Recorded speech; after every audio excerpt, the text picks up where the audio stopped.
Tales. This is our 5th tea and tale of the season, and the theme this year is transportation.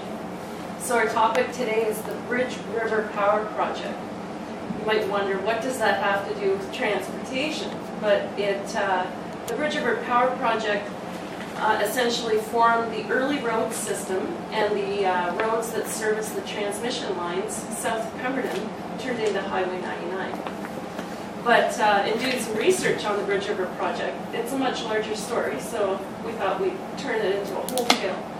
The topics we've talked about so far this year is life before or life after the railway. We talked about some of the industries that were created in Pemberton, seed potatoes and turnips and dairying, and some of the early schools.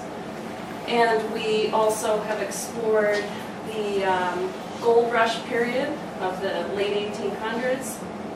We had Eric Anderson up from Squamish, who talked about the importance of the Howe Sound corridor for shipping and tourism. And last week we talked about roads and taxes, which, though not an exciting topic, was timely because we all pay a lot of taxes, especially for gas. So it was interesting to see how roads were developed. This tale is about how the Bridge River Project really was a powerhouse for the BC economy, for the province as a whole. And it led to improvements in the local area, like electricity coming to town, as well as an improved road system to the south. And my name is Niki Madigan. I'm the curator at the museum. Initial concept drawing from the turn of the century. The Bridge River Project was envisioned in 1912 by Geoffrey Downton. He was a land surveyor, and he was on the top of Mission Mountain and could clearly see the difference in elevation between the Bridge River, which is like a twin of the Lillooet River. It's a glacial, muddy river, and it flows in the Bridge River Valley. And it's significantly higher than the Anderson and Seton Lakes below it. So he envisioned the hydroelectric potential there. If holes could be drilled through Mission Mountain, you can funnel the water from the Bridge River system down to turbines at Seton. And that would spin turbines that would generate a tremendous amount of electricity. He partnered with W.R. Bonnycastle, who was a hydroelectric engineer out of Vancouver, and together with other influential people in the Lower Mainland, they formed the Bridge River Power Company in 1912. Sadly, World War I stopped any further development, so no one was interested in this far-fetched scheme during World War I. So it wasn't until 1927 that the newly formed BC Electric purchased this project, and plans were started to begin a 13,200-foot tunnel through Mission Mountain. By 1931, Shalal, the Bridge River, and the Bridge River town site all had electric power. But again, the Depression and then World War II stopped any further development, so again the project stalled. It began again in 1946 with a crash construction program that saw 10 years of work compressed into 4. By 1949, 3 units were completed, and in 1959 the second powerhouse was built and the transmission lines were strung. Geoffrey Downton was invited to push the button to start the new plant at a ceremony in 1948. 3 more generators were added at intervals until 1954. Excuse me. The plant's total output of 180 megawatts was the largest source of power in the province at the time. And the transmission corridor running from Seton Lake to Vancouver became an important road system. And these hydro service roads were built for BC Electric so that workers could access the transmission towers for routine maintenance. I just want to point out this initial development called for 10 power plants. And today you'll see the penstocks running down the hillside. There were 4. So they actually, the plant manager told me in the fall that one of these, when you look at it today, you can see it has a significant jog off to this direction and then down. And that's because when they were trying to install it, the land started to slump. So they had to change their plan. So the penstocks don't run in a purely straight line there today. So that's just a pen and ink drawing that that original power company had come up with to try to sell this as an investment. I'm going to tell you how the project saved the Pacific Great Eastern Railroad. So last year we talked about the railroad all year. This project saved the railroad because it was operating at a time that was costing the province a ton of money, and it really wasn't, it was the railroad that went nowhere. It went from Squamish to Quesnel, and they weren't really shipping very much stuff.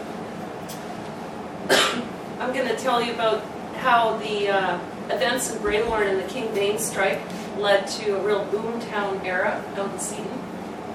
I'll tell you a little bit about Curley's Gold, that was Evans Transport, as well as a mention of the Durbans, who also were involved in transporting goods over this Mission Mountain to the Bridge River. I've got a few statistics on the transmission line project from BC Hydro, and I have some information from opening day in 1948, and then we'll talk about the Hydro Toll Road. Finally, I did look up a little bit of information about what BC Hydro earns today in terms of revenues, so I thought I would share that with you. Map from the Irene Edwards book, Short Portage to Lillooet, and this shows the hydro system. So what is called Carpenter Lake and Downton Lake, that's the original Bridge River system. Now it's been dammed, so you have these reservoirs, and they've been renamed as these lakes. And the penstocks are running from Carpenter Lake down to Powerhouse number 1 and Powerhouse number 2 at Shalalt. The other inset map shows the transmission lines, and you see there's a 230,000 volt line running down south from the Seaton area down to Vancouver. This hydroelectric complex consists of 3 dams and stores water for 4 generating stations. The system uses Bridge River water 3 times in succession to generate 492 megawatts, or 6 to 8% of British Columbia's electrical supply.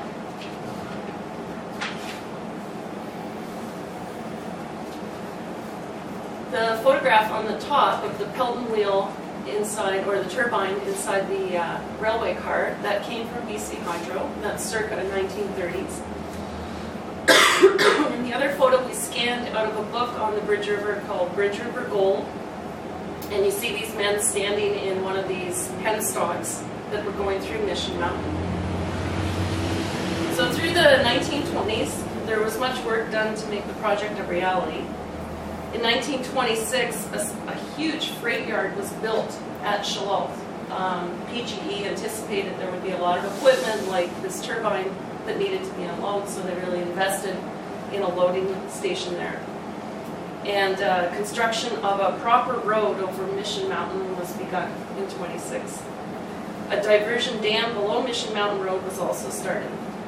In 1927, the boring of the tunnel through Mission Mountain began. The tunnel would be built on a slight grade to allow for a drop of 1,200 feet. The total length was 13,000 feet, and it had a diameter of 14 feet and 3 inches. The first tunnel took 2 to 3 years to complete, and one crew started on one end, the other crew started on the other, and the drills met within 1 inch and 1/8 of each other. The exact time of the breakthrough was even recorded for posterity, and it happened at 8:28 p.m. on July 8, 1930. Now, in 1923, just to remind you about the Pacific Great Eastern, the railway concept was costing taxpayers in British Columbia $2.5 million a year. Taxpayers were pretty upset about this and really wanted the province to look at selling it off. So the province was actively looking for buyers in the early 20s. But by 1926, with the onset of this project, Premier John Oliver had several parties interested in purchasing the railway. And he kind of changed his mind then about selling it. He says, with so many admirers, the PGE is looking good right now. So good that he's suggesting the government stand pat for a while in considering the future of the railway. He pointed out that electrification was possible due to the great water possibilities of the Peace, which could be developed to electrify this section of the railway through this country. He also added that BC Electric was spending millions of dollars in the development of power in the Bridge River, which could be used for electrification of the lower sections of the PGE. This is not the time for hasty action or for making a decision about the PGE. He added that sometimes it takes more courage to stand still rather than advance. So he was stalling because it looked all of a sudden like maybe the province wanted to keep the railroad. And an interesting fact that the Bridge River Gold Book talks about is that before this tunnel was in operation, you know, they built it but then ran out of money until after World War II. So through the 30s, you had the Depression, and you had men that were so desperate they walked or bummed their way up to Seton and walked through these tunnels to get into the Bridge River Valley so that then they could walk to the mines and stand in line and look for a job. And another great book on the Bridge River Gold Rush is The Great Years by Lewis Green. That's a more recent book. The King Vein strike in Braylorn, BC was really the beginning of the boom years for Braylorn.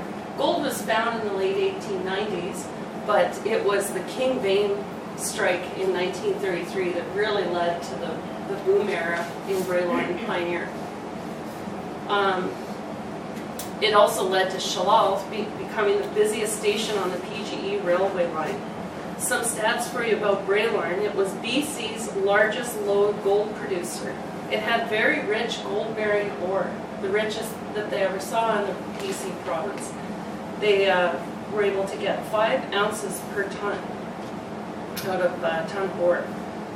4 million ounces of gold were extracted by the time the mine closed in 1971. So from 33 to 71, 4 million ounces of gold came out of this King Vein. The reserves at the end of 1933 were reported as 230,000 tons. Shares in the mining company that year paid a 12% dividend, and the boom years were on. The Bridge River town site became a boom town at the head of a new gold era in BC, and the gold in provincial coffers helped to inspire international investment in the power project as Braylorn needed power to keep the gold operation running. So that's something I learned in doing this research. The reason there was a lot of interest in investing in this power project is because there was an awful lot of gold found in Braylorn in 1933. About the transmission line. Actually, you can see the flash on these photographs. These are posted in the Seton pub, and this is where I got these photos.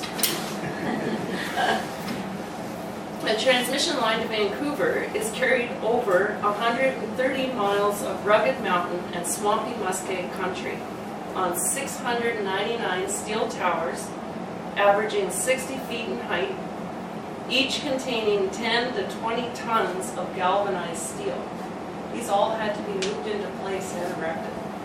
Each tower carries 3 cables strung 26 feet apart on 10-foot hanging insulators. Over 400 miles of cable 1 inch thick, weighing nearly 1,100 tons, and 46,000 insulators went into this job. Ceremony.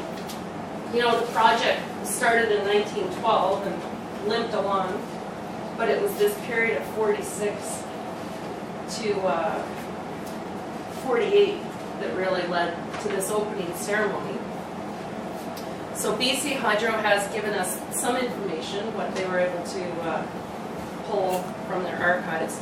And this is a newspaper article from 1948 from the Vancouver Sun. And I'll just read the first part of this, just to give you a sense of the scope of this for the province at the time. So this writer says, here in the breathtaking Bridge River country, the race to develop more and more hydroelectric power goes on and on. With the official opening of the initial unit of the BC Electric Power Project on Saturday, October 23rd, the first lap was covered nearly 9 months ahead of schedule. Only through super effort on the part of more than 1,100 men was this possible. And now the second 62,000 horsepower unit is scheduled for February, while a third is planned for October. In this country of giants, man seems small, but his accomplishments are of titanic proportions that match the mountains that rush up from picturesque lakes to a climax of white snow. For the smallest boy and the biggest workman, for the newly arrived clerk, and for the top engineers who've been sweating it out for 2 years, the Bridge River Project looms as the biggest and best job in the Dominion.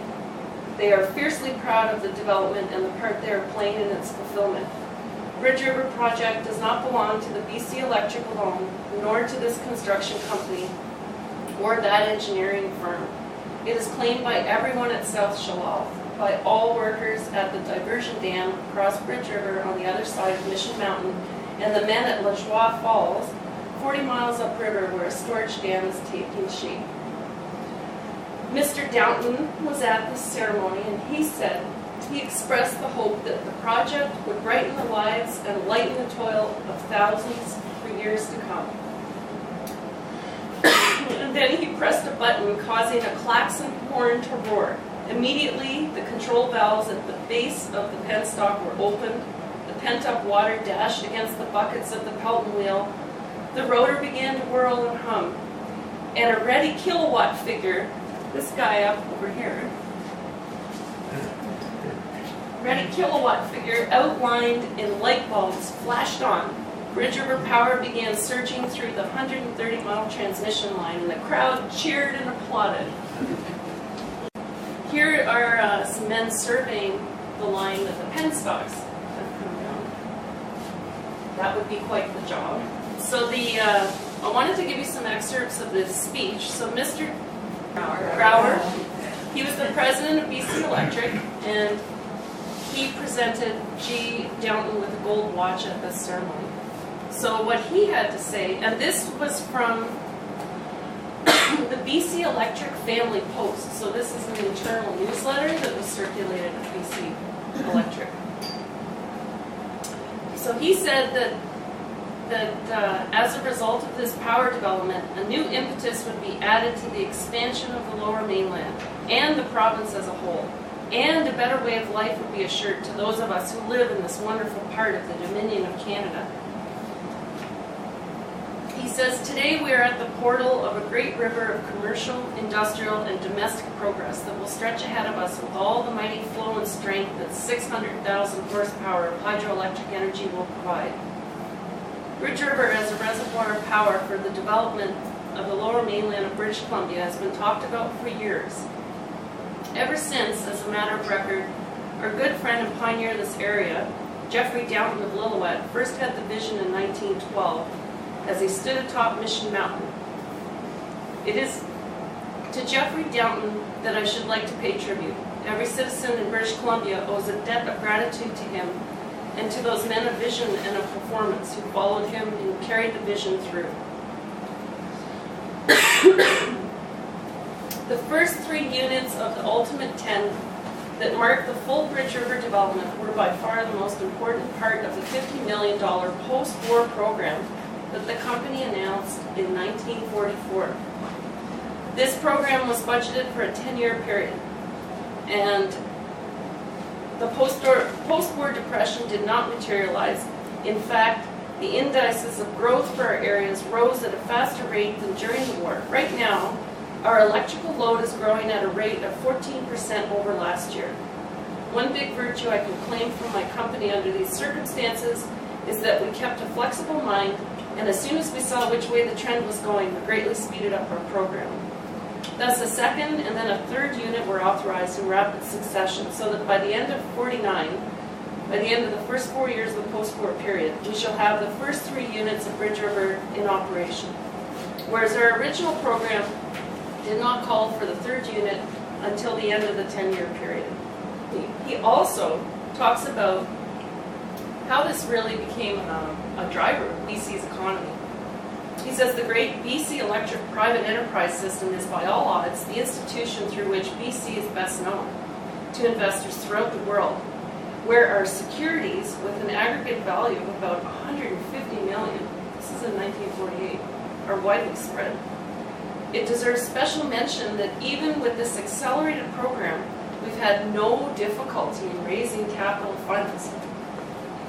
And this is, I believe, a fact of great significance to British Columbians. It means that investors both inside BC and outside of it, ranging from small individual purchaser of one share of our securities to the huge life insurance companies with their imposing research departments, have all shown that they support our various issues and have the utmost confidence in the future of British Columbia and in the ability of BC Electric to serve that future. The world has brought and will bring its capital to BC because we are a land of vast undeveloped resources. Furthermore, British Columbia has had a stable history, and this is an asset which has even greater value in an increasingly unstable world. And he finally ends with power from the Bridge River will then race into Horn Payne substation in Burnaby at the speed of light, 186,000 miles per second. 130 miles of transmission line built after months of arduous toil over mountains, rivers, and muskeg will be spanned in less than 1,000th of a second.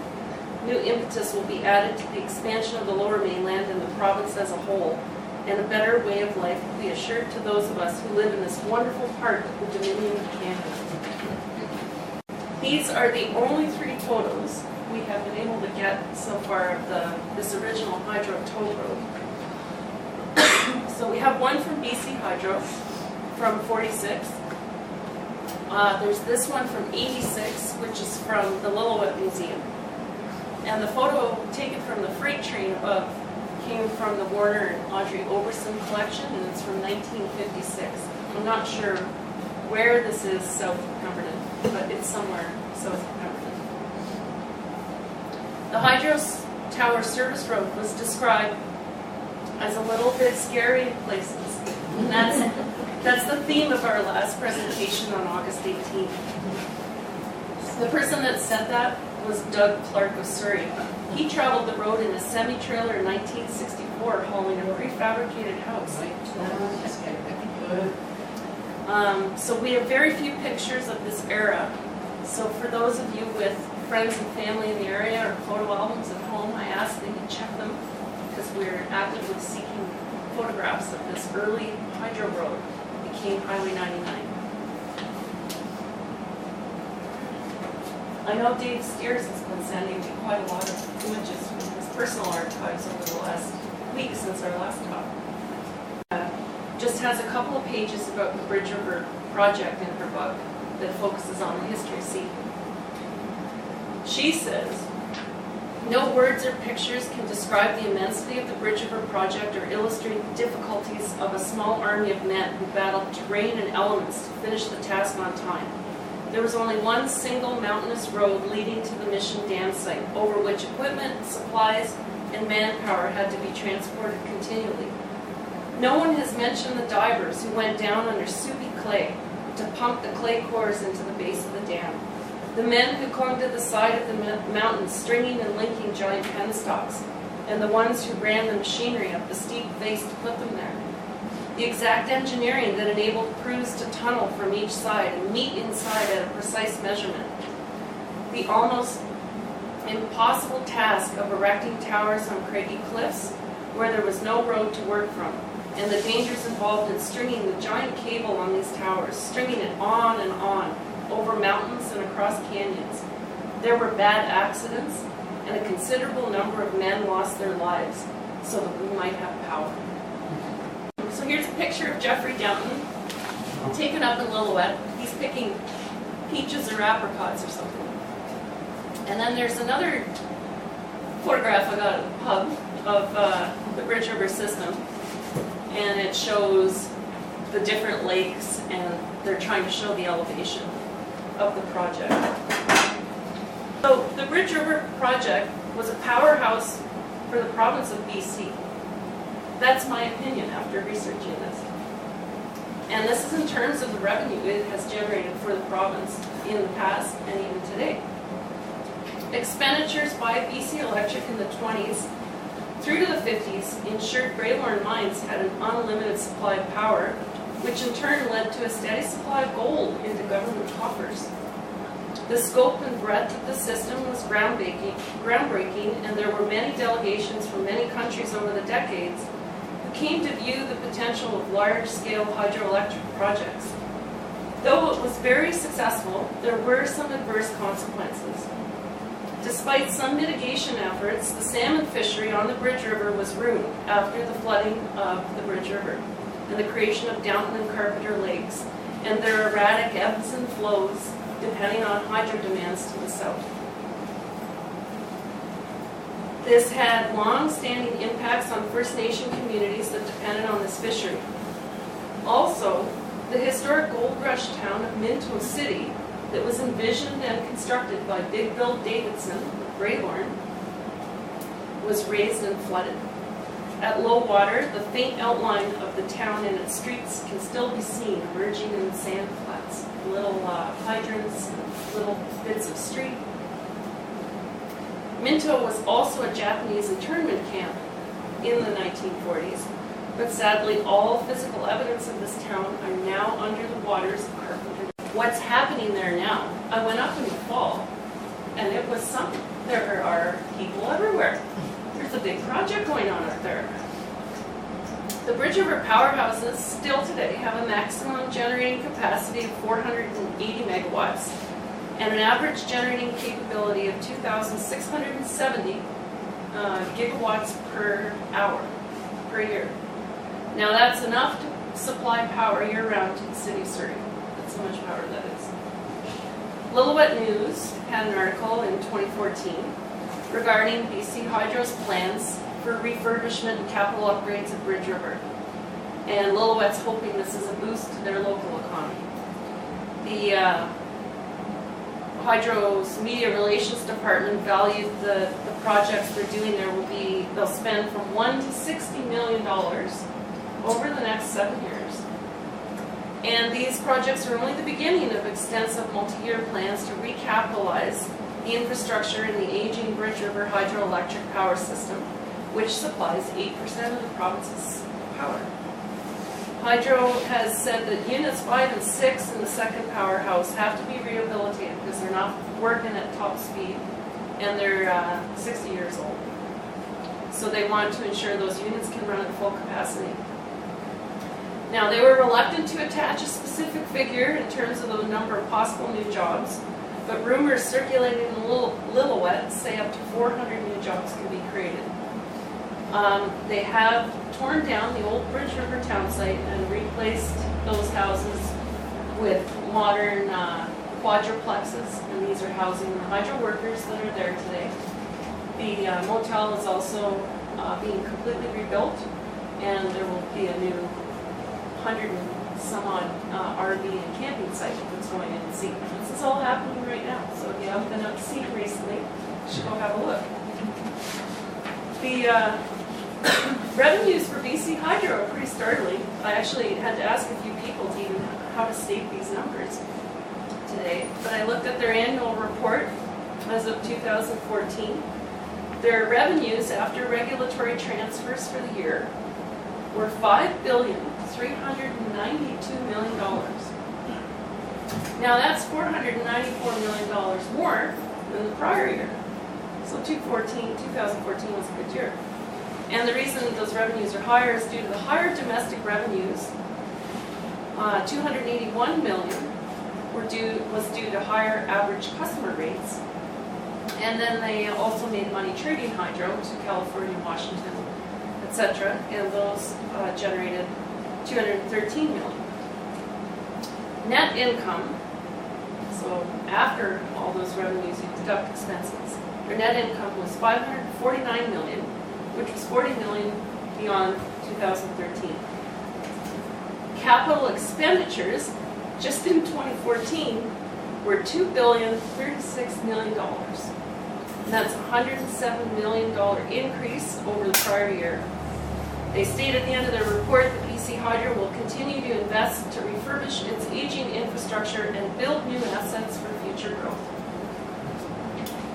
So this is our last slide, but I wanted to tell you about our museum connection. The first museum president of the Pemberton Museum was Marjorie Gims, and she was the granddaughter of Jeffrey Gill. I thought she was the daughter. The daughter? I had in one reference granddaughter. I was wondering.